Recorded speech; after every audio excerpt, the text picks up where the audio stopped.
कॉलेजपासनं माझं तेच काम आहे. मला ना माझे माझे मित्र म्हणे, "जा तिचा नंबर आण." मला असं डायरेक्ट पाठवायचंय गं आणि मी फार अशी विश्वासू ना.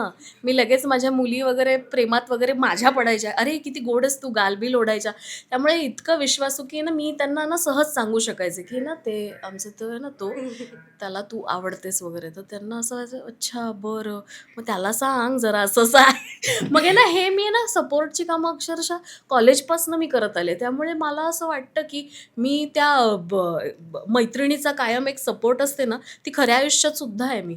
माझ्या कैक मैत्रिणींचं मी सांगितलेलं आहे आणि व्यवस्थित संसार-बिंसार चालू आहेत त्यांचे आता. मस्त मजेत आहेत आणि त्या. याचा मेसेज तिला, तिचा मेसेज याला असं हो. इतकं केलंय, इतकी पत्र पोहोचवली आहेत की तिला पोस्ट ऑफिसमध्ये जॉब ऑफर झाला होता मधल्या काळात. दोघांच्या डोळ्यात सगळं चाललंय, दिसतंय, करायची हिंमत नाहीये आणि कोणीतरी येऊन ना मुलगा असा पुढाकार आणि लालबाग परळचं असल्यामुळे ना मला बिंदास असे मुलं जरा बोल ना. पण आहे ना ते लालबाग परळच्या मुलांचं कसं प्रेमात थेट नाही आहेत ती अशी आडेमार्गे आणि मित्रांवर खूप डिपेंड असतात. त्यामुळे ना मी बहुतेक त्यांच्यासाठी खूप केलेलं आहे. तुझ्याकडे बघून असं वाटतं पण ना की ही बिंदास जाऊन बोलू शकेल म्हणून. हो, हो. हे मात्र खरं आहे.